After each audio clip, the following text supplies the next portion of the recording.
Vamos a empezar a ver rentas de capital inmobiliario. Voy al mismo ejemplo. Yo tengo un terreno, me lo pidieron alquilar por 3 meses, pero yo no me dedico al tema de alquilar. Entonces, como no me dedico al tema de alquilar, me dice Hacienda, ok, su tasa impositiva va a ser el 15%, pero su renta neta. Pero ¿qué me dice? Usted, como no se dedica a esta actividad, te voy a dar un beneficio. ¿De cuál? Se puede aplicar el 15% sin necesidad de gastos. ¿Ok? Me aplico el 15% de necesidad de gastos para cuando sean temas de rentas de capital por alquileres. Si yo soy un fondo inmobiliario no regulado, me dan derecho a aplicarme el 20% de gastos no deducibles. Muy importante, si tengo contratado un empleado en esa empresa,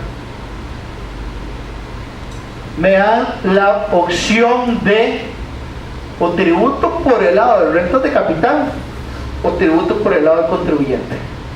Me dan esas dos opciones, pero tengo que ir a informarle a la administración tributaria cuál va a ser esa condición. O me voy con este lado o me voy por este. Y me va a dar esa condición por un periodo de 5 años. Entonces, a modo de ejemplo, yo alquilé el terreno en 1.500.000, voy y me aplico el derecho fiscal sin necesidad de gastos, el 15% de ¿qué? Del ingreso, 225, quiere decir mi renta disponible 1.275.000 por el 15%. Entonces, en esta condición, yo le estaría pagando a la administración tributaria 191.000 colones. Si fuese un fondo inmobiliario no regulado, nada más que lo que cambia es que yo me puedo deducir un 20% sin necesidad de gastos. Cuando digo sin necesidad de gastos es que no necesito factura, no necesito comprobante, no ocupo haber validado un XML. ¿Ok? Y pagaría 180.000. Vamos al tema de adquisiciones. ¿Qué sucede si yo estoy comprando una propiedad a una persona que no es residente de Costa Rica, es un extranjero? La administración tributaria en la ley indica que el encargado de hacer esa retención soy yo, comprador. Entonces, si usted le está comprando a una persona que no está en el territorio costarricense, ¿qué van a tener que hacer?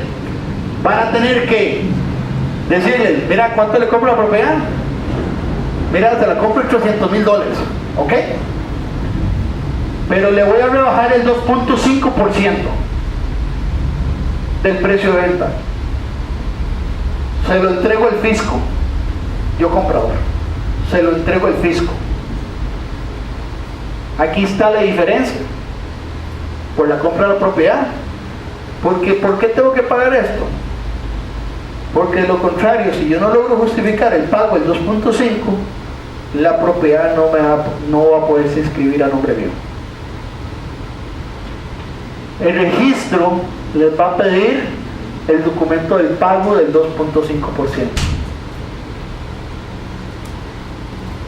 Entonces, imaginen ustedes comprando una propiedad, ojalá haciendo la transferencia a Canadá o a Estados Unidos, vaya, reclame el 2.5. Entonces, si no lo haces, ¿quién siempre lo va a asumir? Usted, comprador de la propiedad, para poderla inscribir. Entonces, sí es importante tener esto bien claro, que si mi cliente, si es un nacional, no pasa nada, ahí entra otro criterio. Siempre que sea una persona que está fuera del territorio costarricense, es una persona no residente de Costa Rica, ahí le hago yo comprador, soy el que hago la retención, voy, pago y le digo al registro, ya pagué, inscríbame esa propiedad a nombre mío. Es ahí donde entra ese tema. Lo mismo que le decía, no hay un tema de retención si lo que hago es tomar una propiedad o un inmueble e ir a aportarlo a una empresa que sigo yo siendo el dueño. Ahí no hay un tema de retención. Y vamos a lo siguiente. Ahí les dije, una persona que no domicilia. Eso incluye también hasta una empresa extranjera. Porque el día de hoy, en Costa Rica, hay empresas extranjeras dueñas de propiedades. Y aplica el mismo criterio. Son agentes no residentes. Esa sociedad no está en Costa Rica. Tributación no va a poder ir a una jurisdicción fuera del territorio costarricense a cobrar el impuesto. Entonces, ¿quién tiene que hacerlo por ello, por tributación? Nosotros.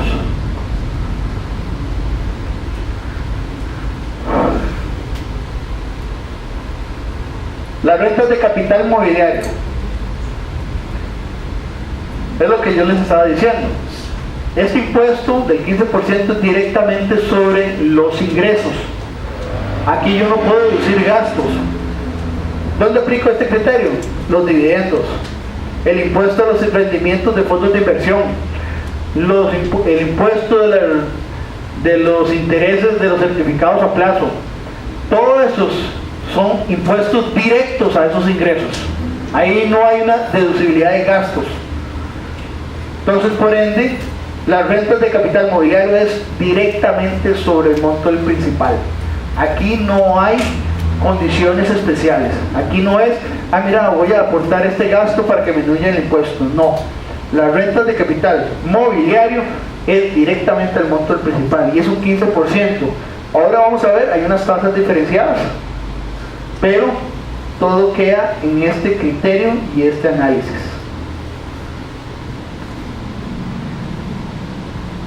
¿Qué pasa si hoy vendo una franquicia? Frente a capital. Siempre que yo no me dedique a esa actividad económica. Porque si me dedico a vender franquicias, quiere decir que estoy en una condición de habitualidad. Y ya no me aplica rentas de capital, entro como un contribuyente de impuesto. Entonces, son condiciones importantes que hay que tener. O soy de aquí, o estoy en este lado. Y así, conforme yo diga dónde esté, así me van a aplicar directamente la parte imponible.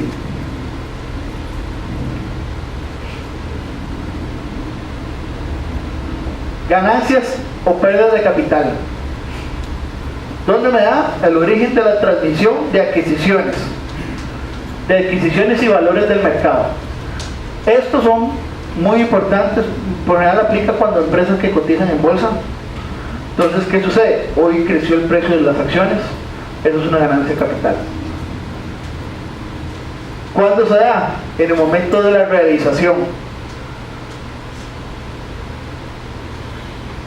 ¿Cuándo es la obligación de declarar este impuesto? Cuando se perciban o resulten exigibles. Si yo hoy tengo acciones de la cervecería y hoy creció el precio, yo hoy exijo ese precio. Entonces son exigibles. Entonces, ahí nace la obligación del pago del 15%. ¿Y aquí cómo trabaja? Sobre el incremento del valor. Si las acciones estaban en costo, era 1 millón de colones, y hoy valen 10 millones de colones, ¿cuánto es la renta de capital? 9 millones. 9 millones por el 15%.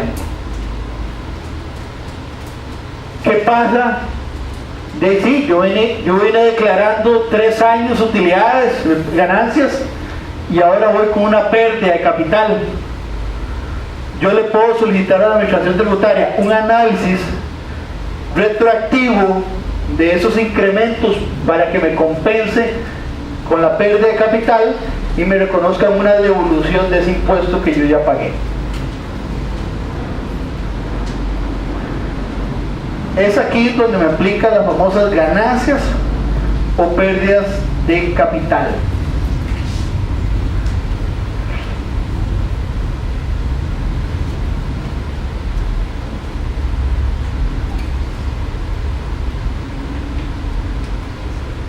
Las tarifas de impuestos. Las ganancias de capital completo va a estar todo al 15%. Actualmente las únicas que conocíamos como ganancias de capital era el tema de los fondos de inversión, que nos retenían un 8%. Siempre registrábamos el neto.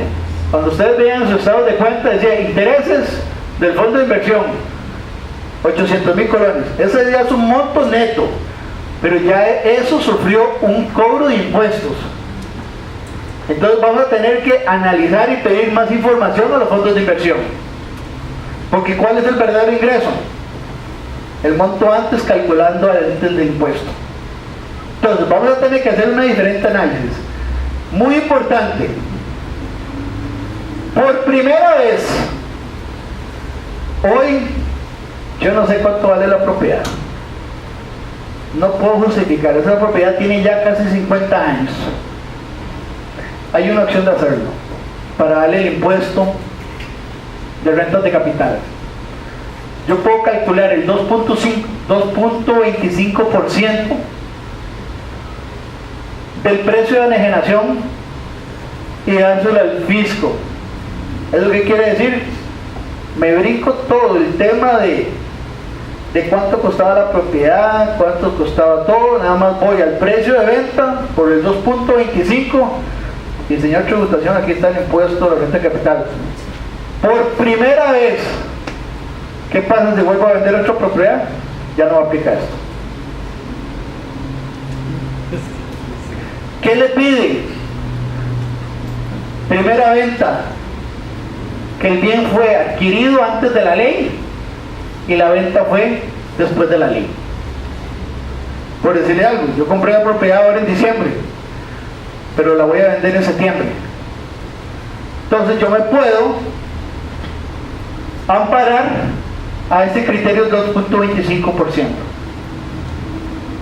Si yo hoy vendo la propiedad en $1 millón, 2.25% por el $1 millón, y eso es lo que le digo al fisco: señor fisco, aquí está el 2.25, y escribo la propiedad y la van a escribir. Sí, si fuese extranjero es el 2.5, pero esto tiene una condición. ¿Quién lo hace? Yo, antiguo dueño de esa propiedad. Correcto. Siempre que yo sea nacional. Ahora sí, tengo otra propiedad antes de la ley y la voy a vender como en 2 años después, ya no puedo aplicarme este criterio.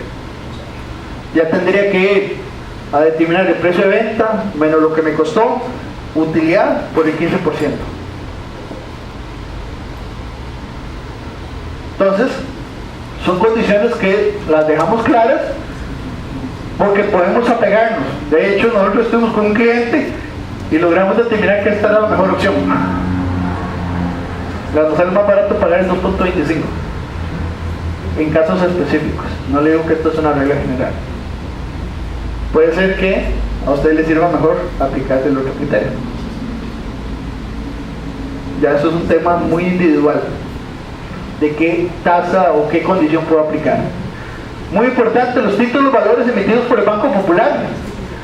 El primer año es el 7 y luego va a haber un aumento hasta del 1% hasta el 15%. Las cooperativas de ahorro y crédito, si no son bursátiles, se mantienen al 7 y cambian 1 hasta llegar al 15. Siempre que no sean bursátiles. No sé por qué les dan ese derecho, porque a las bursátiles van el 15. ¿Ok? Entonces, vamos a lo siguiente. Si antes teníamos fondos de inversión y la idea era poner dinero ocioso a producir rentas, ya me va a costar más plata de lo normal, porque antes estaba al 8, ahora va a pasar al 15. Muy importante, los rendimientos de títulos valores de moneda nacional emitidos por el sistema financiero para la vivienda quedan al 7, no llegan al 15. Los rendimientos de ahorro de las asociaciones cooperativas y asociaciones solidaristas, los rendimientos, no los excedentes. Esto es rendimientos para las cooperativas y para las asociaciones, van a estar al 8%. Digo esto porque ahorita vamos a ver ¿Cómo van a quedar cuando se distribuyen excedentes a los asociados? Yo no sé si hay aquí asociaciones solidaristas. Igual que las cooperativas a sus asociados también. Entonces van a haber una serie de impuestos que se le vienen a estos tipos de cooperativas y asociaciones solidaristas. Pero este es el rendimiento. ¿Por qué? Porque ¿qué es lo que hacen las asociaciones solidaristas? Toman todos los aportes obreros laborales y los meten en un fondo de inversión. ¿Les van a retener el 15%? No, es el 8%. ¿Quiénes? Las entidades. ¿Ok?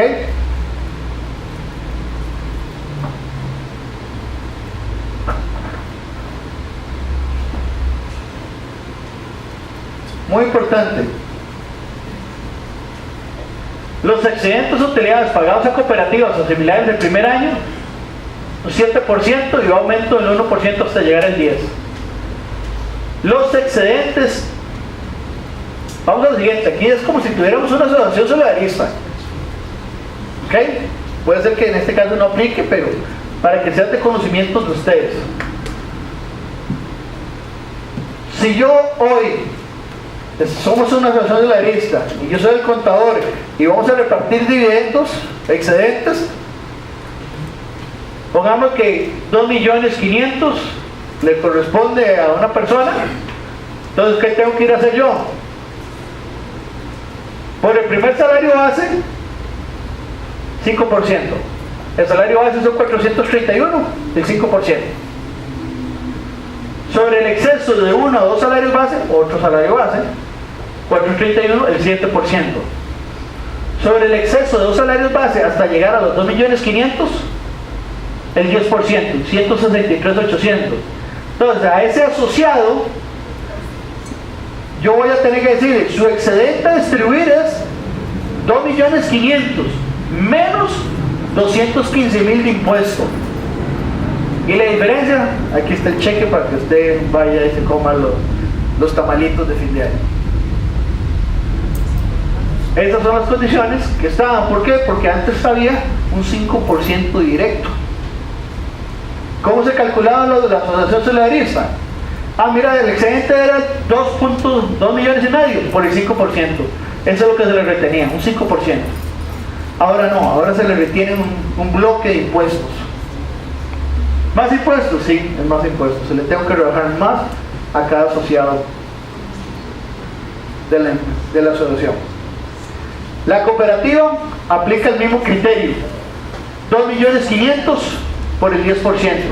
Entonces, a esta persona de la cooperativa, de los 2.500.000 que está para distribuir, le tengo que retener 250.000 colones de impuesto. Y le entregaré el cheque por la diferencia. ¿Cuándo hago esto? Cuando hice la distribución, la hice en diciembre. Tengo que entregarle al fisco 15 del mes siguiente, cerrado el mes. Entonces, si hice la distribución de la asociación en diciembre, cuando tengo que darle los 215.000 a tributación, el 15 de enero. Ahí tengo que darle el impuesto correspondiente.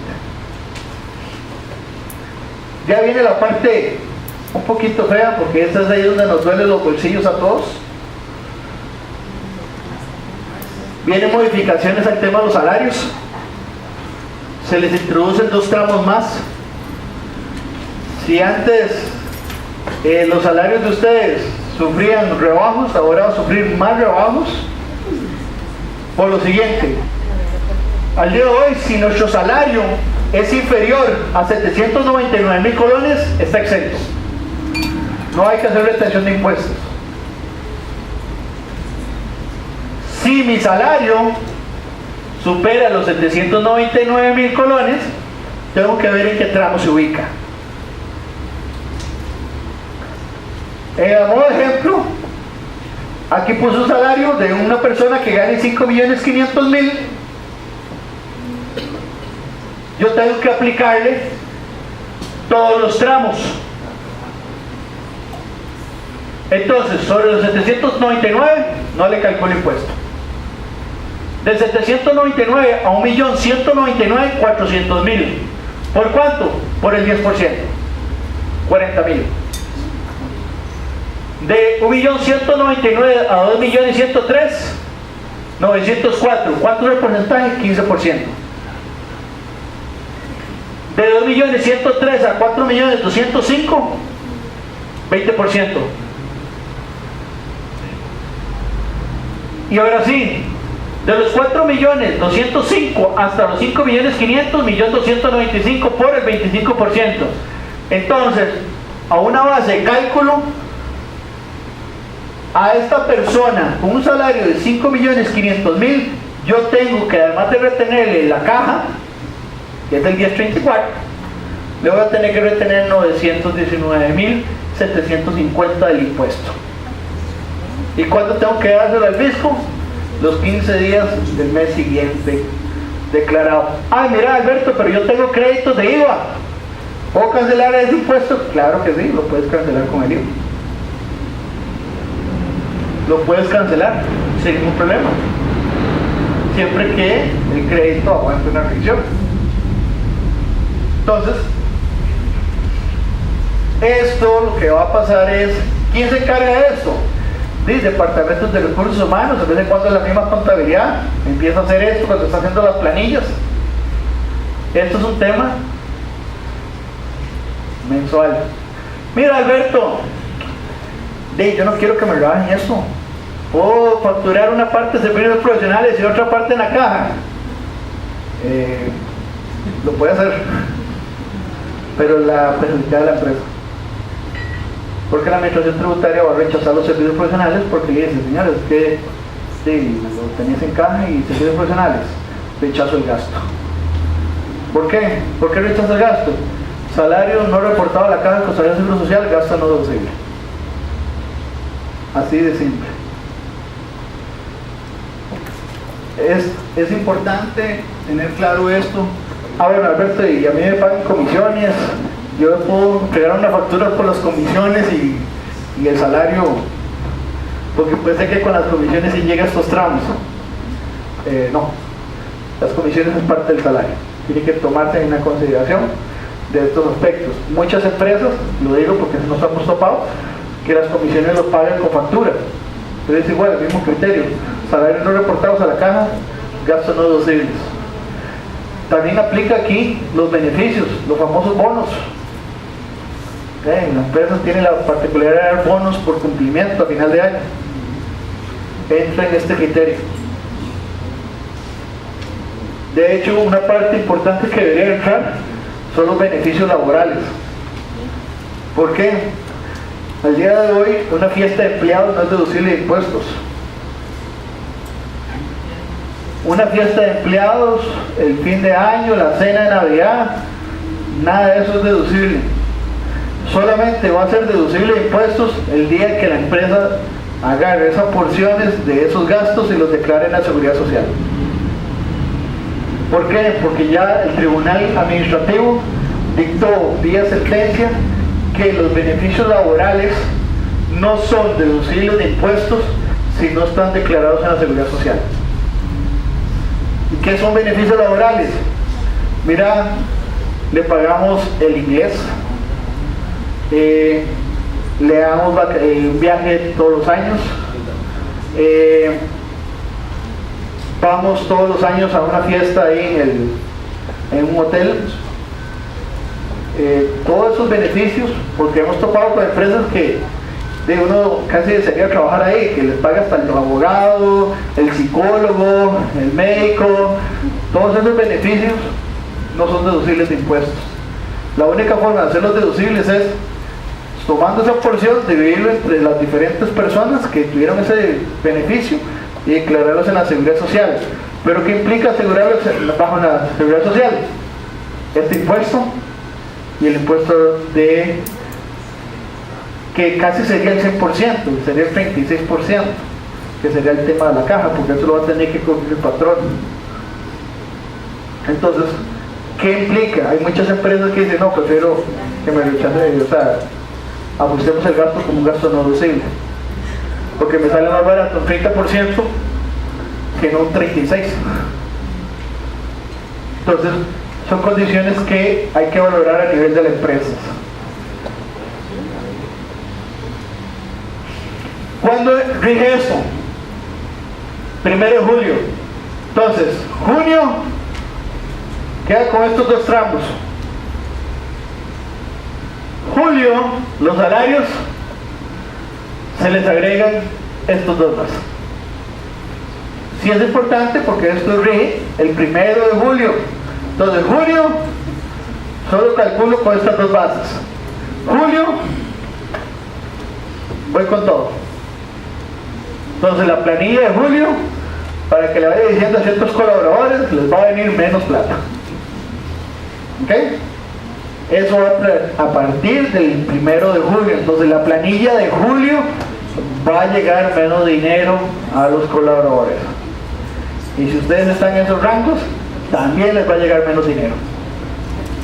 ¿Okay? Muy importante, esto aplica lo mismo que el IVA. Si ustedes no lo pagan y se acumulan, es un impuesto que ustedes retuvieron y se dejaron. Cierre de negocios. Vamos. Si es importante tanto el IVA como este impuesto, estará al día con los pagos respectivos. Sí es importante porque si no, hay el riesgo de un cierre de negocios por parte de la administración tributaria.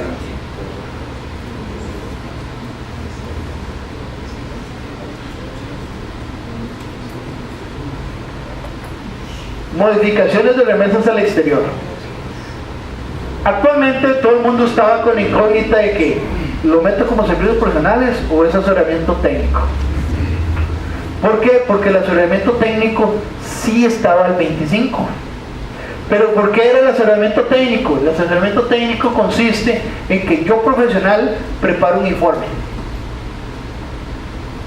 y le estoy diciendo a la administración de la empresa, hay que hacerlo así. Ese es el famoso asesoramiento técnico. ¿Qué pasaba? Mucha gente lo enfocaba que era un servicio profesional. ¿Para qué? Para solo retener el 15%. Porque el asesoramiento técnico era una retención del 25%. Entonces, debido a las circunstancias de si era este o si era aquel, ya la administración tributaria manda una sola línea y dice, todo va al 25%. ¿Por qué? Porque este tramo de honorarios, comisiones, dietas y otras prestaciones personales hacia el exterior estaban al 15%. A partir del 1 de julio tengo que retenerles el 25%. Pero ¿qué pasa? Se le agrega un ítem más. ¿Por qué? Porque al día de hoy siguen estando. Aquí yo no estoy eliminando las demás. La de transporte sigue al 8, siguen las demás retenciones de remesas, nada más que esta se modifica de un 15 a un 25 y se adiciona una más. Porque el día de hoy los espectáculos públicos que ocasionalmente se presentan en Costa Rica no estaban dentro de la lista de retenciones de remesas. Y si usted no las enfocaba, ¿cuál las asumía? La última, 30%. Porque la se llevaba a las otras retenciones de remesa al exterior y era un 30%. La administración dice, no, los espectáculos públicos, entonces si viene de Chayán, le va a valer un 15% cuando tengamos que hacerle la retención. Los espectáculos públicos hay que retenerles un 15% cuando son de remesas al exterior. El transporte se mantiene en 8 meses. Correcto. Esas siguen igual, la única es que se modifica, una se modifica y otra se adiciona.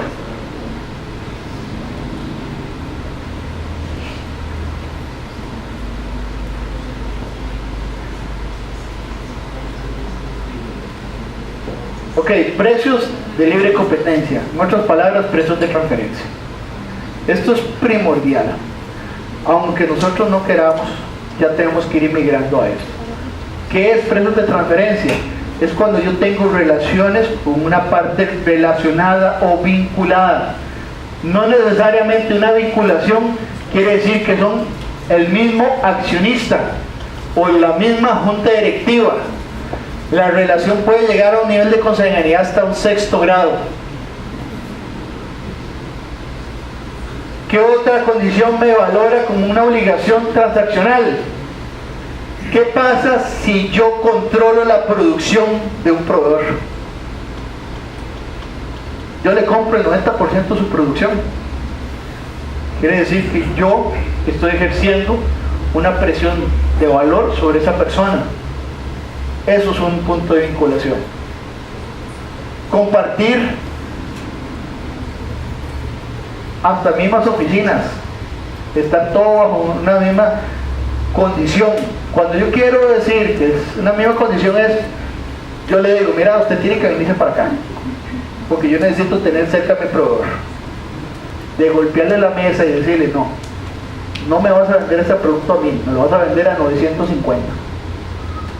Eso es un punto de vinculación. ¿Qué otros puntos de vinculación? De las transacciones normales, con mis empresas relacionadas, que son los mismos dueños. Yo tengo una empresa que es la que hace el producto, hay otra empresa que empaca, entonces entre ellas hay un cobro de servicios. Esos son partes vinculadas. El tema de libre competencia es que todos esos precios yo tengo que mantener el concepto mantengo mi distancia, aunque seamos los mismos, pero el precio que pactemos es manteniendo la distancia. Entonces, ¿qué pasa? Usted, compañía relacionada, me tiene que cobrar un precio de mercado. ¿Qué es un precio de mercado? ¿Qué pasa si yo no tuviese mi compañía relacionada y tuviese que ir a contratar ese precio? ¿Cuánto me cuesta? ¿Dónde se ve este tema de libre competencia? En jurisdicciones diferentes. Yo tengo la empresa que empaca en Costa Rica, pero la que arma el producto está en el exterior, en una tasa impositiva diferente a la de Costa Rica. Si yo no establezco un criterio de precios de transferencia, alguna de las dos administraciones se va a ver afectada. Por decirle algo, ¿qué pasa si ellos me venden un producto a 1000 colones, pero analizando el estudio de precio de transferencia decimos que es 900? ¿Qué viene la administración tributaria o el estudio de precio de transferencia a decirme? Señor, por más 1000 colones que usted pague a esa empresa relacionada, su costo tributario debe ser 900. Entonces, ¿qué sucede? Contablemente me va a aumentar la base imponible. ¿Por qué? Porque la misma administración tributaria me va a decir, le rechazo esa porción de 100 colones de sobreprecio. Entonces, ¿cuántas unidades? 1000 por 100. Y ese es el ajuste que hace la administración tributaria. Al día de hoy ya hay 10 compañías con asuntos en el tribunal por tema de precios de transferencia. Cuando digo el tribunal, es el tribunal administrativo, donde resuelve todos los conflictos tributarios. Entonces, ¿qué es importante? Es un tema de precios de transferencia. ¿Qué determina el precio de transferencia? ¿Qué empieza uno a pedir cuando uno va a hacer el estudio de precio de transferencia? Tiene que decirme la junta directiva, cuáles son las empresas relacionadas, necesito sus transacciones con las empresas vinculadas, necesito los saldos de cuentas por cobrar, de cuentas por pagar, necesito todo lo que usted se haya facturado entre ambas compañías, quiero un organigrama, necesito una explicación económica de la empresa, qué le vende esta empresa, qué le compra usted. Todo eso uno lo tiene que armar. Ahora, ¿qué más hay que adicionar? ¿Esa empresa tributa por este ingreso o este gasto fuera de Costa Rica? Sí, necesito documentación. Porque todo eso lo voy a tener que dejar en un estudio de precio de transferencia, que por general, un estudio así, corto, puede andar unas 80, 90 páginas de precios de transferencia. ¿Qué pasa si no lo tengo? Recuerden que la administración tributaria, no sé si ustedes han visto los famosos estudios económicos que nos mandan a pedir información, que nos dice, mira, la gente de estadística, que por favor necesito un estudio económico de los 2 años, 2 periodos. ¿Eso qué es? Tener información. ¿Qué pasa con la administración tributaria? conoce mi competencia y me puede llegar a decir en cuánto está comprando ese producto. Entonces, yo no tengo un estudio, pero de transferencia, ¿qué va a pasar con la administración tributaria? Yo sí tengo información. Yo sé cuánto le cuesta ese producto a su competencia. Entonces, yo determino que este debería ser su costo o este debería ser su ingreso, porque van en las dos líneas, estudio pero de transferencia. Y así va a ser el ajuste. Al día de hoy yo estoy en un pleito con tributación por un tema de precios de transferencia, porque le rechazaron a una empresa la capacidad ociosa. La empresa iba cerrando, no producía el máximo, estaba produciendo un 10% de su capacidad. Entonces nosotros determinamos que la capacidad ociosa era un 82%. Cuando se le dijo a la administración tributaria me dice, demuestra que su capacidad de producción era tan baja. Entonces nosotros le demostramos vía cantidad de niveles de producción. Entonces, ¿por qué? Porque la administración tributaria dice, ok, de todo el precio de transferencia se quedó con el margen. Entonces dice, le rechazo el ajuste de la capacidad ociosa. Entonces quiere decir que al tener más gasto, quiere decir que tuvo que producir más ingresos.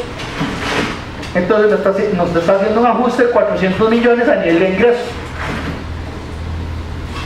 Entonces, logrando determinar la capacidad ociosa, y en este momento estoy alistando, lo que le estamos diciendo es, aquí está todo el tema a nivel de producción, y le demuestro que yo antes producía 600.000 unidades, ahora produzco 10.000 unidades.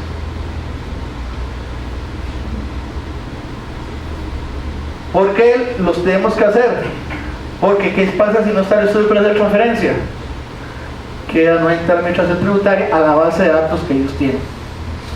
¿Y qué va a hacer la administración tributaria? Hacer una renta presuntiva. ¿Qué es una renta presuntiva? Es haciendo mi propia declaración de impuestos. ¿Me sirve que haga eso? No, no me sirve.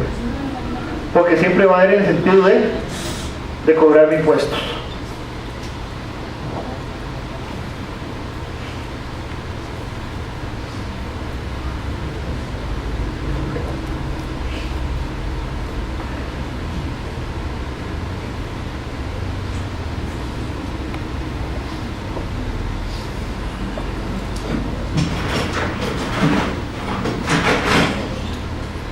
Bueno, ya esto creo que es un tema conocido por ustedes, es el tema de la amnistía tributaria.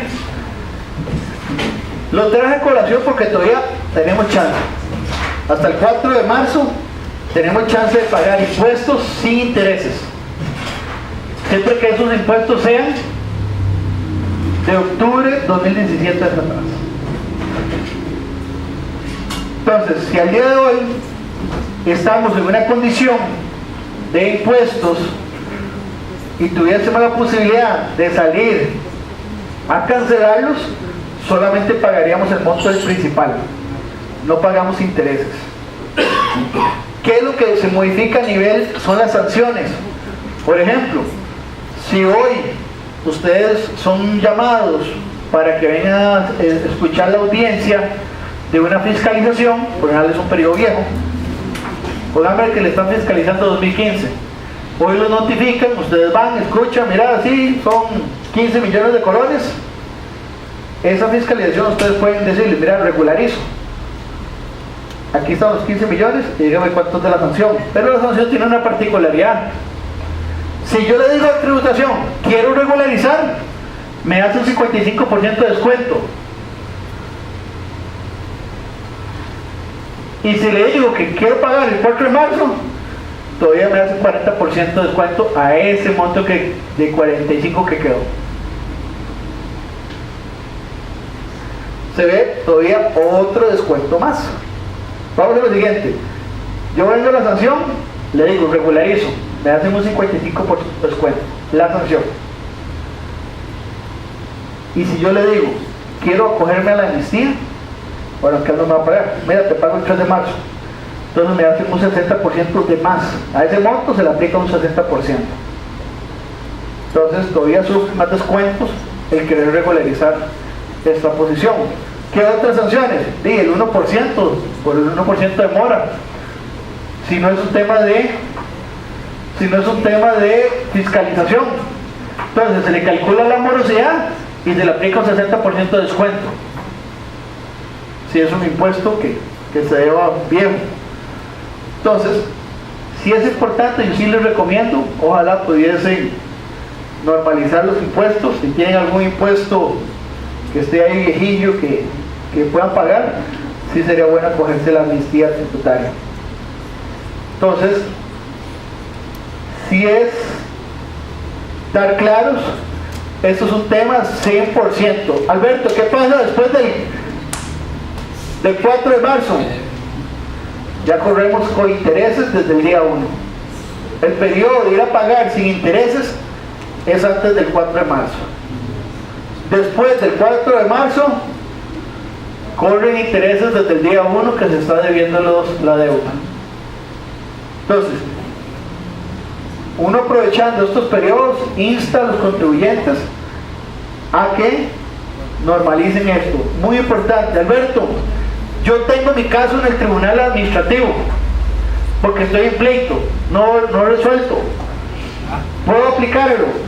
Sí, puede entrar, pero casi le estás diciendo a la administración tributaria acepta. Pero en otras palabras, el tema del reclamo queda a segundo nivel. ¿Qué no entra? Ministerio Público.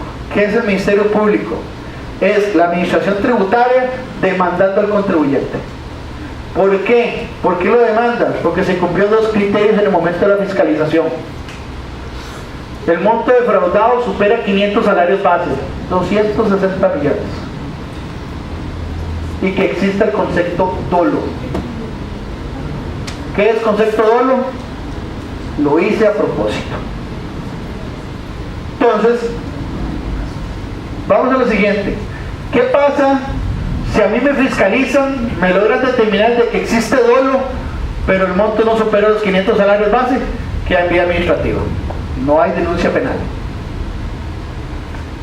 Al revés, ¿qué pasa si el monto sobrepasa los 500 salarios base, pero no me logran determinar dolo? Queda en vía administrativa. No voy al Ministerio Público. ¿Qué es el Ministerio Público? Es que defraudé más de 260 millones en impuestos y existe el criterio dolo. Tiene que estar las dos en forma integral. Los dos conceptos. Ahí es donde voy a un criterio donde la administración tributaria me denuncia penalmente hacia al contribuyente, y ahí entran los dueños, representante legal, los asesores fiscales y los contadores. Recuerden que ya es una responsabilidad solidaria. Entonces, contadores que están en empresas, sí es bueno de vez en cuando revisar esas estructuras que hacen. Los asesores, igual, sí es importante tener claro. Bueno, de ustedes no hay un tema, bueno, no voy a decir un tema que no esté oculto. Ejemplo, Telefónica. ¿Qué hizo Telefónica? Para explicarles. Telefónica era dueña de unos inmuebles, de unos activos. ¿Quién era dueña? Inicialmente, Telefónica. ¿Qué hace Telefónica? Lo inmigra a otra sociedad para que ésta luego se los arriende. Pero los activos no se movieron, siguen estando a nombre de la posesión de Telefónica. ¿Qué es lo que pasó? Que este cobro te generaba más gasto aquí.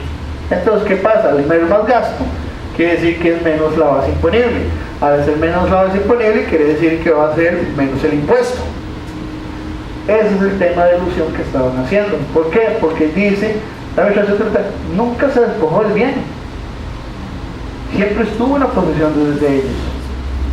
Nada más que lo que hizo fue una estructura para meterle carga de gastos a la empresa. ¿Qué pasa si eso lo hubieran hecho el día 1? Hoy estuviera otra cosa Telefónica. Pero es que resulta que los activos ni siquiera murieron. Otro ejemplo, la rotativa del Grupo Nación. Fue a dar hasta Belice la venta y ni siquiera salió del país. Entonces, hay que sentarse a ver las estructuras que ustedes tienen como empresa por un tema de impuestos. Tal vez la estructura les servía anteriormente, hoy hay que verla con otra visión. Por decirle, ¿qué pasa si ustedes me dicen, Alberto, es que nosotros tenemos una empresa de planilla, tenemos la planilla aquí, pero nosotros nos dedicamos a vender productos de canasta básica? Okay. La facturación de esta empresa a esta empresa va con el 13% de IVA. ¿Cuánto puede utilizar usted como crédito? Solo el 1%. ¿Te sirve tener esa estructura? Hay que analizarla. Ya no es rentable tener esa estructura. Desde el punto de vista, como se lo estoy mencionando, hay que ver cuál sea el motivo de la estructura. Pero sí es importante ver ya las estructuras económicas de las empresas y empezar a decir, la modifico, la cambio, me mantengo igual, o cómo me va a afectar esta estructura. ¿Por qué? Porque al día de hoy hay diferentes estructuras. Tienen tal vez la flotilla de los camiones en una sociedad, la planilla en otra sociedad, y aquí tienen una empresa que es la que vende y subcontrata sus dos servicios. ¿Me sirve esa estructura? ¿No me sirve esa estructura? Ya ese es el punto que tenemos que empezar a ir analizando estos aspectos.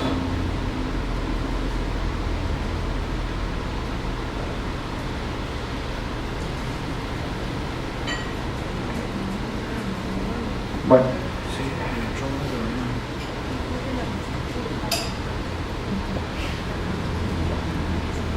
ya llega el café, si quiere vamos a ir empezando a ir avanzando.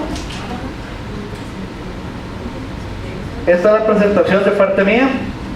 Si gustan, me hacen preguntas en relación con, bueno, pueden hacer otras con el IVA, no hay problema, pero con impuesto de renta.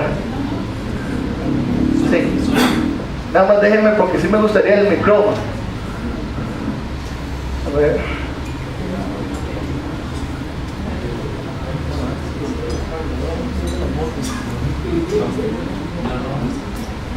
Porque sí es importante que todo el mundo escuche la pregunta.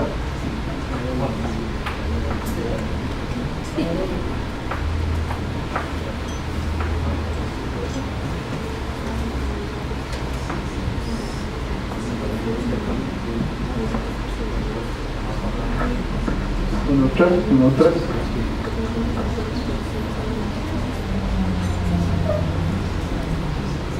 Sobre la amnistía, más que todo, digamos, sobre las sociedades anónimas que no tienen actividad lucrativa. Si yo, por ejemplo, aumento el capital, porque hay que declarar ahora que los carros, por ejemplo, en el caso, se aumentaron el capital, también tendrían posibilidad de, digamos, de optar por la amnistía tributaria antes del 3. De hecho, ya la administración tributaria le está dando el beneficio de pagar ese 15% sin recargos. O sea, usted me dice, Alberto, yo voy a normalizar, hoy pongo todo en regla, le hacemos la declaración del 15% y le entregamos el dinero al fisco. O sea, exento ya no. Fuerza hay que pagar. Vamos. La amnistía son intereses. La amnistía es un tema de intereses. El principal sigue siendo el pago. Nada más lo que me estoy ahorrando es una reducción de sanciones y los intereses. Que intereses no pago absolutamente nada antes del 4 de marzo. Luego el 4 de marzo puedo salir con el chequecito y ir a pagar. Después del 4 de marzo corren intereses desde el día 1. ¿Okay? Por eso sí es bueno tal vez. Y el tema que vos me decís, mira, quiero regularizar, no, ya Hacienda te da la opción de que ¿quieres regularizar? Es un aumento de capital no justificado, dame el 15 y yo te los acepto. ¿Y con el precio del momento que lleva aquí el mismo, el precio actual? Sobre el sobreprecio. Si usted me dice, Alberto, yo los compré en 500,000 colones y hoy quiero que estén en 4 millones, ese es un aumento de capital no justificado. Ok, pero si yo los compré en un monto y todavía los tengo, no los voy a vender, los voy a dejar. Yo te recomiendo que lo mantengas a esa condición, porque no te interesa hacer un sobreprecio y pagar algo en 15% que sabiendo que usted no sabe qué es lo que va a pasar en el futuro. Ok, entonces simplemente no lo agrego a la sociedad. No Pero si usted tiene una previsión de vender, hay que analizar otro aspecto. Sí, si no tengo, no, ahí lo dejo así. Exacto. Ok. Bueno, vamos a lo siguiente. Si hoy de su casa de habitación y no tienen proyección de venderla, registran el costo de adquisición. Pero ese costo de adquisición también hay que justificar cómo ¿Cómo lo compraste? ¿Cómo llegó bien a esa empresa? Aunque haya sido hace 30 años, ha hecho usar. Y si es la casa de habitación, digamos, si hubiese sido hace 30 años con un préstamo, ¿qué información o cómo se monta eso? Puedes ir al banco a pedir esa información. Ojalá que no sea los bancos que ya cerraron. Porque ahí está. Pero eso es solo para vender, o sea. Eso es para justificar cómo llegó la propiedad a esa empresa. Pero a una persona de la empresa. No, digamos, la persona, vamos a ver, las personas físicas no tienen que hacer eso. Para estar claros, son sociedades. ¿Por qué? Porque lo que están ubicando son los famosos testaferros, el lavado de dinero y el tema del narcotráfico. Sí, hoy aparece un fulano de tal con una sociedad y valorar $1 millón y de la noche a la mañana, y ahí está una sociedad y pongo el testaferro Alberto Porras. Pero para terminar con eso, pero el impuesto de capital inmobiliario se va a aplicar. Sí. Aunque sea físico. Sí, aunque sea física. Son las rentas de capital. Lo que entra como un tema de estar informando a la Hacienda es... ¿Por qué? Porque mucha gente hacía así, mira, era un tema y yo pasaba esta propiedad a una sociedad. Entonces era muy difícil porque al día de hoy no sabemos quién es el dueño, lo más que sabemos quién es el representante legal, y sabemos que un representante legal no necesariamente es el dueño de la compañía. Entonces, ¿qué es lo que ubica esto? El famoso testaferros, que de hecho contrata por registro de accionistas. ¿Qué pasa cuando yo no puedo demostrar quién es mi accionista? Tengo que llegar a decir quién golpea la mesa. Esa es la persona que yo voy a informar. La persona, mira, tal vez mis accionistas es una sociedad, no sé, en Miami. Y el de Miami es una sociedad española, la accionista. Y usted dice, yo no sé quiénes son los accionistas, personas físicas. Ahora sí, está bien, no estoy en la condición de saber quién es saberlos, pero ¿quién golpea la mesa aquí en Costa Rica? El que toma las decisiones es el que voy a declarar. Alberto, una consulta, por ejemplo, en el caso mío, que mi esposa y yo la casa la pusimos a nombre de una sociedad por aquello de que me decía el abogado que la sociedad no muere en caso de que uno tuviera alguna situación y se muriera, pues no se muy chiquitas, nos recomendó pasar la casa a una sociedad por aquello de que era hasta más fácil. Pasaba algo a mi señora o a mí. En este caso ahorita usted nos recomienda casi como desescribir la sociedad y dejarlo a título personal. No, yo no le recomiendo eso. Yo no les estoy recomendando eso, para que estemos claros. Yo lo que les estoy recomendando es, si usted tiene todo en orden, puede justificar dónde proviene la propiedad. Si solo declara y listo. Se declara. Lo que tienes que hacer es presentar una declaración de renta todos los años. Y si la No, propiedad digamos, no ha la subido de valor, paga la impuestos. sociedad, digamos, yo pago el impuesto a sociedad, pero pues no tiene Sí, lo que pasa es que ahora se te suman que te vas a tener que hacer un estado financiero, porque vas a tener que hacer una declaración de renta todos los años. Eso es lo que te quiero decir. pero tengo que pagar el 15%. No, el 15% es el día que usted se despoje de esa propiedad. Ok, cuando usted venda su propiedad. Que si usted viene y me dice, Alberto, yo no puedo justificar cómo llegó esa propiedad ahí, denle el 15% a Hacienda para que lo justifique. ¿Ok? Por el precio de venta es. No, vamos a lo siguiente. Usted puede llegar y decir, mira, yo sé, por decirle algo, voy a hablar un caso hipotético. Yo saqué el dinero de una empresa que era lucrativa y lo puse en una empresa que era para tener el bien. Yo no quiero enredar tanto el asunto, sé que debo el impuesto a los dividendos, entonces no voy a poder lograr determinar de dónde viene esa propiedad. Entonces yo voy y pago el 15% de ese aumento de capital no justificado. Y ya con eso saneé la compañía. El día que lo venda, ya tengo un costo sobre el precio de venta, menos ese costo que ya normalicé. Ahora sí, me queda una utilidad sobre el 15%, va el 15%. No sé si se me dio a entender con la explicación. No hay que hacer todo el trámite de dónde salió la casa y todo para hacer el registro en la Hacienda. Si en este momento usted me dice, Alberto, yo quiero registrar póngase ahí en el estado financiero, póngase $1 millón al tipo de cambio de venta de hoy. ¿Ok? Es $1 millón. Su capacidad económica de adquisición da para tener una casa de $1 millón. Primera pregunta. Es la primera pregunta que me van a decir. ¿Usted tiene la capacidad económica para tener una casa de $1 millón? ¿Sí o no? Sí. Justifique. No. Me debes el 15 de aumento de capital no justificado. ¿Me debe entender? Y cada año, digamos, cada año se haría la declaración de renta con el monto del bien que tengo costo y no tengo que pagar impuestos. Solo declarar. Solo tienes que declarar. Exacto. Y si no declaras, te meten las sanciones de no meter una declaración de impuestos. Entonces, el impuesto a la sociedad, el impuesto territorial y la renta. No la renta. Lo que pasa es que la renta no va a haber porque usted no tiene actividad lucrativa. O sea, si bien se tiene que presentar, pero no tiene. Es cuando usted se despoje el bien, cuando usted capitalice la renta de Cuando usted capital. gane esa platica, tiene que pagar el 15%. Ok, no es ahora que se lo declara. Digamos, ¿qué pasaba hoy en Costa Rica? Yo hoy vendía mi casa y no pagaba impuestos. Hoy, con la entrada a la ley, no. Y ahora es el ingreso menos lo que me costó, pago el 15%. ¿Ok? No he entendido, perdón, pero para quedar claro, en nuestro caso es igual al del señor, para evitar sucesores y todo el asunto, no meten la casa en una sociedad. Correcto. Pero ahora, entonces, la sociedad está hace tiempo y ya la casa se pasó hace tiempo. Hay que ir haciendo. No. Usted tiene que preparar una información pensando en que le pregunten a usted información. Es que yo fui a Hacienda y hice una consulta, ellos sí me dijeron, tiene que entrar a la TV. Pero yo digo, ¿cómo voy a entrar a la TV si no tributo? Sí, pero por eso te digo, ¿cuándo vas a entrar?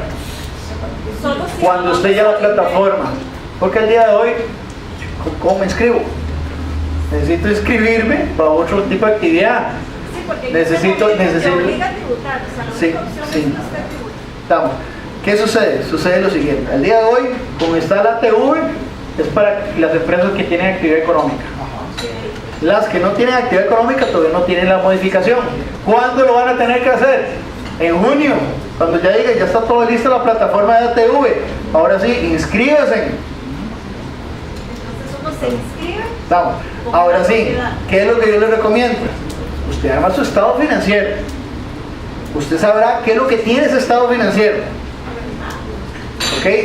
Bueno, sí, usted tiene la casa, pero entonces, ¿qué valor le vas a poner a la casa? Respaldado. Es que ese es el punto. Ok, que fue un préstamo, fue una herencia. Vas a tener que ir a buscar esos papelitos, meterlos en un foldercito, pensando en que tributación venga y te llame y te diga, ríndame cuentas, ¿cómo llegó esta propiedad a Lo que esta quieren es sociedad? cerrar portillos para todo el lavado de dólares que había en este país durante mucho. Sí, pero en casas viejas no es difícil. O sea, la casa de nosotros viene de hace 40 años. Viene de un sucesorio, imagínate. Sí, digamos, ¿qué haría yo? Bueno, usted va a decir, Alberto, muy difícil, yo tengo los papeles, entonces váyase al registro nacional, pida una copia de microfilm del momento del traspaso, del último traspaso, de cómo llegó esa propiedad ahí. Para pagas cuando lo traspasas, o sea, cuando vayas a traspasar te van a cobrar el 15 o el 2.25. Ok, de hecho no es que te cobrará, te cobra. Vos tenés que ir voluntariamente a dejar ese impuesto, si no, no hay traspaso. Sí.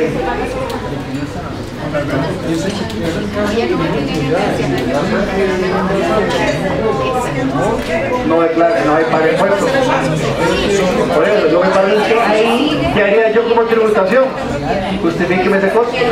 ¿Y por qué estás vendiendo por debajo del precio? A eso voy. Entonces, yo lo que puedo ver bajo un criterio es decir, usted me está haciendo un tema de alusión, me está señalando un precio. Entonces, yo necesito que me justifiques todo. Y cuando usted me lo justifica, lo logre tener que está bien, yo te acepto el no pago impuestos. La primera vez era el 225. Sí. La segunda, Ya toda la estructura que te estoy diciendo. sí, pero yo no tengo precio en la virtualidad. Simplemente tengo dos. Sí, puede ser que las vendas sucesivamente, o sea que vendas una, en 3 años venda la otra. También me pagan antes del mismo. No, es que vamos a ver, es cuando usted realice la venta. Si usted sigue teniendo los bienes, no hay venta. Entonces ahí no hay una renta de capital. Alberto, una cosita. Hasta el las personas que brindan un servicio profesional, Tal vez si usamos el micrófono, porque hay un montón de preguntas que me han hecho. mi consulta es, ahorita, ¿verdad? Actualmente, las personas que brindan un servicio profesional tienden a hacer en la declaración solo ingresos, gastos y listo, ¿verdad?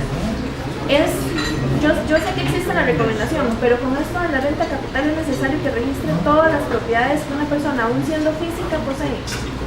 De hecho, bajo este análisis, sí. Si es un contribuyente de impuestos, sí. Por eso, una persona, digamos, un abogado, que tenga su casa, tenga su carro a nombre de él, en la declaración de impuestos, hay que incluirlo en la declaración. Todo bien, incluyendo el efectivo, digamos, y el Correcto. Y más que, vamos a lo siguiente. ¿Quiénes son los que cuando en la declaración de renta eran personas físicas que no tenían que ver con impuesto de ventas, solo llenaban la parte de ingresos y gastos? Y ahora entramos todo el concepto IVA. Entonces nos aplica la misma regla, que vamos a tener que hacer un balance de situación financiera por personas físicas. Entonces voy a tener que el banco, las propiedades, las inversiones. Una mensual a una persona física. Correcto. Ay, va a querer pagar eso. Sí, por eso es que estamos aquí, porque necesitamos convencerlos. Claro. Sí. Yo doy un ejemplo de impuesto al salario. Sí. Es que no puede aplicar créditos de IVA. No, digamos, vamos a lo siguiente. Tal vez para responderle, usted declara. No. Usted dio un ejemplo de Sí. la empresa hace el cálculo del salario y usted Los 900.000 colones. Sí, pero- Usted hace la declaración, la presenta. Pero como usted tiene un crédito a favor de IVA en su estado de cuenta, usted lo que dice es solicito compensar. Pero como empresa o como... La empresa. Por la obligación del impuesto siempre están. De hecho, cuando uno hace las declaraciones, en la última casilla dice solicitar comitando a favor. Ahí se va a volver a tener que llenar y poner solicito compensar. Entonces, los 900, entonces yo pongo 919.250. Entonces, el mismo sistema va y busca donde hay un saldo a favor y lo aplica. ¿Qué pasa si yo como empresa? Pero sí, pero claro, es muy importante. Esto, lo de los créditos, se le siguen rebajando a los hijos y la esposa. Son créditos pequeños, pero se les rebaja algo. Aunque sea 1.000 colones, pero sí se les rebaja. ¿Qué pasa si yo como empresa? Yo le retengo el impuesto al salario a mis empleados o a los empleados que trabajan para la compañía. Pero cuando yo hago la declaración del D103, yo declaro como empresa, ¿verdad? Y si esas personas, cada una en su aspecto físico, tiene créditos a favor en el IVA, yo lo puedo aplicar aunque sea de todo. Ahí Es sí usted no puedo como empresa. manejar la... ¿Quién es la obligada a hacer la retención? Usted compañía. ¿Ok? Puedo aplicarme mis, digamos, Lo de la compañía. créditos como compañía. Por ejemplo, yo soy la compañía. Todos estamos en planilla. Tengo que pagar 1 millón. Yo vengo y le hago la retención a los empleados de 1 millón de colones. Presento la declaración. Pero yo, como contribuyente, declaro como empresa que hice la retención porque yo soy obligado. Yo tengo saldo a favor de otros impuestos. Mío, de la empresa. De la empresa. Entonces yo tomo y le digo a la administración tributaria, solicito compensar este impuesto con este saldo a favor. Y si ese empleado tiene alguna otra actividad lucrativa X en otro lado y tiene créditos a favor en el IVA, eso es otro problema para él. Como para la renta. ¿Qué es lo único que le pasa a esa persona física? Que pierde el tramo exento por un tema de ser salariado. Entonces, sobre cualquier utilidad que tenga, va a pagar un 10% de impuesto. Pero ahí se podría aplicar los créditos. Es correcto, por eso es un impuesto de él, no es un impuesto de la empresa. ¿Qué? ¿Sí te quedó claro? Sí, digamos, yo como compañía, si tengo créditos a favor. Si no tengo créditos a favor, tengo que pagarlo. La importancia de aquí es que aquí en Costa Rica mantenemos esa condición de que cualquier impuesto puede cancelar diferentes impuestos. El único impuesto que no se puede cancelar es el impuesto a las personas jurídicas. Eso siempre tiene que cancelarlo, eso no se puede compensar. Es el único que no se puede compensar. Un timbre de educación y cultura lo puedes compensar, una sanción la puedes compensar, un impuesto diferente lo puedes compensar, siempre que sea de la administración tributaria. Por decirte algo, si tienes un saldo a favor de IVA y tenés un impuesto de la municipalidad, ahí sí no hay compensaciones respectivas. Por ejemplo, usted dijo que iba a mencionar, no sé si ya lo dijo, ¿cuáles eran los beneficios para las pymes? Lo del tema de cuando eran nuevas, ese es el beneficio para las pymes, que el primer año no pago, siempre que sean nuevas, segundo año el 25 y tercer año el 50, y además el tema del IVA del 1.5% de salario base de alquiler, nada más, ante el MEI. De lo contrario, es una del montón. ¿Más preguntas? Buenas. Lo que quisiera saber es si se puede usar como escudo fiscal la despreciación de una sociedad que se usa como reservorio de activos en la actividad económica. O sea, el activo está a nombre de otra sociedad donde se realiza la actividad económica. Ok, vamos a lo siguiente. ¿Cómo que usted me diga, Alberto, cobre el alquiler de mi casa? La depreciación la tiene usted, pero yo tengo el ingreso. ¿Es así? No, es la misma actividad, nada más que el activo está a nombre de otra sociedad. Ok, pero la que tiene la actividad económica utiliza ese bien. ¿Se puede hacer el ligue financiero? De hecho, el único ligue financiero que yo debería sería que entre ambas compañías se pacten un alquiler de precio de mercado. Para que tenga el IVA. Y que esta le cobre, tenga un ingreso, se puede deducir la depreciación, porque al final, si usted lo ve, esta empresa tiene una posible renta, porque quiere decir que usted está entregando un bien a otra sociedad para que tenga un beneficio económico. Entonces Hacienda le va a decir, no, bueno, quiere decir que esta empresa está lucrando en una forma indirecta. Pero es accionista de la otra sociedad. Es accionista. Digamos, es el dueño de las dos sociedades. Es una holding. O sea, es una sociedad dueña de las acciones. Y es la dueña del inmueble. Y debe cobrar un alquiler por más motivo. Ahí está un tema de precios de transferencia. En estos momentos está la posición de que Hacienda le diga, esa sociedad tiene una renta presuntiva. Y no necesariamente el gasto voy a meterlo aquí según tributación. Iría sobre esa empresa, es decir, hay un ingreso, le acepto la depreciación, entonces quiere decir que me debe los impuestos desde 4 años. Así de cruel. Lo que pasa es lo siguiente, se ha dado muchas formas de traspasar los derechos o los beneficios de disfrute de una propiedad bajo un concepto de comodato. ¿Qué es un comodato? Es, tome el bien, disfrute del bien, lucre con el bien, pero el bien sigue siendo mío. ¿Qué sucede eso ante los ojos de la administración tributaria? Es muy cuestionable. Eso, usted me dice, Alberto, ¿puedo hacer un contrato como dato? Lo puede hacer. ¿Cómo lo ve la administración tributaria? Te lo van a cuestionar de pies a cabeza.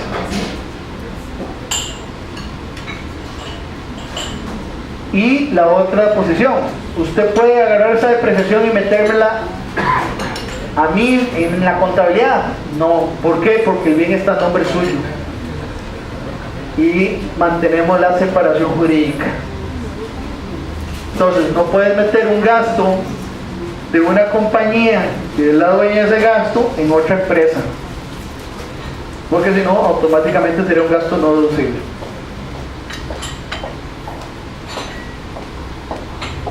¿Más preguntas? El documento de traspaso sirve para apoyo de cuánto compraste. Sí, pero ¿qué pasa cuando el traspaso lo hiciste por un valor fiscal? Es ahí donde empezamos a tener los problemas. ¿Por qué? Porque usted hizo el traspaso al valor fiscal. ¿Por qué? Porque no querías pagar el 2.5% del impuesto al traspaso grande. Vamos a lo siguiente, yo compro una propiedad, $500,000, la compro, pero le digo, hagamos el traspaso por el valor fiscal. ¿Cuánto está el valor fiscal? 10 millones de colones. ¿De serio ese documento? No, porque a la hora de vender va a pagar. Entonces, ¿qué vas a ocupar? La opción de compra y venta, que en su momento se firmó para adquirir ese bien. En cuestión de cargos, no se hace. Si lo hizo el traspaso como es, vaya a pedir una copia de microfilm al registro. En cuestión de cargos no se hace nada, nada más se negocia, se firma el documento y sí. O sea, el único respaldo, digamos, que a uno le costó lo que le costó ese cargo es el traspaso o la factura. Y a veces ni siquiera recibe. Sí, digamos, si vos compras el carro en una agencia, pues bueno, ahí te queda la factura. Pero si es un tema de un traspaso, es lo mismo. Sí, hagámoslo por el valor fiscal. Sí, entonces cuando el valor fiscal está por debajo de lo que estás comprando el carro. Entonces eso es un tema. Así, más o menos, digamos, la firme y mi hijo se lo tiene. Entonces, mi hijo estuvo $50,000 y cuando él lo venda algo, él tiene la renta de capital. Correcto. El día cuando él la realiza, la renta de capital, no usted. De eso es una herencia que le vas a dar a él. Es una herencia que le vas a dar, que le pague el 15% de él y no usted. Sí. No. Ok. ¿Preguntas? ¿Preguntas? ¿Todo claro? ¿O no claro?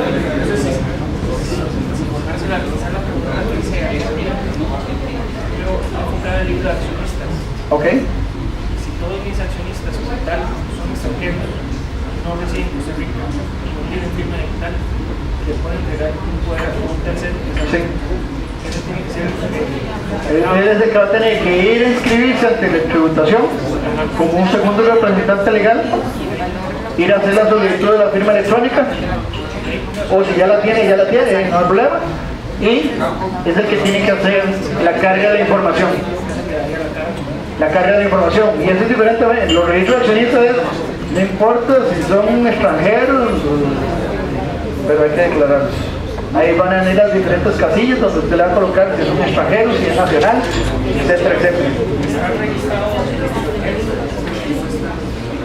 ¿Ok? Entonces, digamos, por un tema de obligación, usted puede correr, hacer una actualización siempre que esa persona tenga la representación y pueda hacer y deshacer, tenga poder. Va y se inscribe ante Hacienda, hace una modificación de 140, se inscribe como representante legal, genera el ATV, al tener el ATV, ahora sí, ya tiene toda la información, ya puede acceder a la compañía, ahora sí, pues saca la cita. Bueno, si ya tiene la firma electrónica, perfecto, si no tiene que sacar la cita y pedir todo el instructivo correspondiente, porque si no, sí, ya les dije las consecuencias de no presentar los accionistas.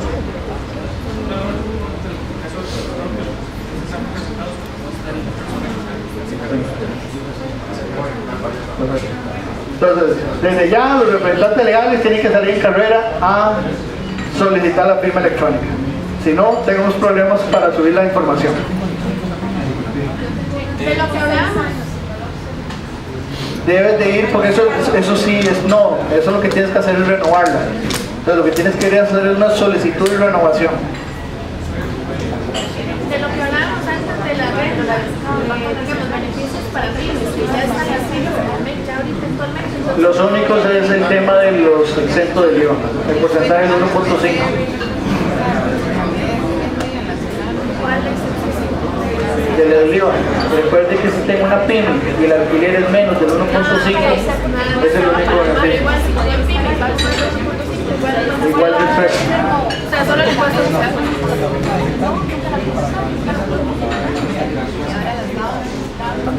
Sí, es que vamos a lo siguiente. El registro de accionistas es para todas las sociedades. Tributen o no tributen. Vamos. ¿Por qué? Porque el día de hoy no sabemos quién es el dueño de las empresas.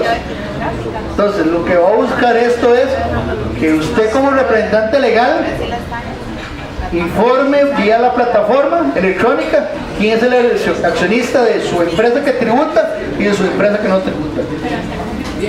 Hasta que esté la plataforma. Lo que pasa es lo siguiente. Vea que ya la firma digital no hay citas. Entonces, sí es importante que vayan haciendo los cambios. ¿Yo, persona física, tengo que hacer eso? No, porque solo aplica para el registro de accionistas. Empieza a partir de abril. De hecho, se está viendo que se quiere anticipar a marzo. Porque yo vi que era por los últimos números de cédula pública que se empezaba por mes. Lo que pasa es lo siguiente, sí, lo que sucede es que ya es bueno que empiecen a tener la información. Y mejor dicho, y si no conozco quiénes son los accionistas, debo de pedirlos desde ya. Es que sí, solo es usted firmando por todas. Ya, hoy vas a tener que hacer, entrar, inscribir esta empresa, hacer, y luego entras, vuelves a hacer la misma función, te vuelves a salir y vuelves a inscribir la tercera empresa y lo mismo. Así lo vas a replicar en todas las compañías que estés representando.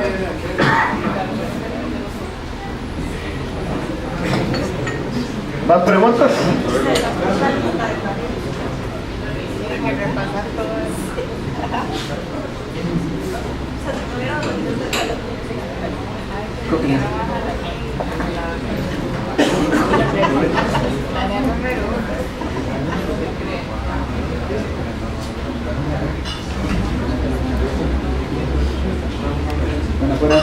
Bueno, muchas gracias.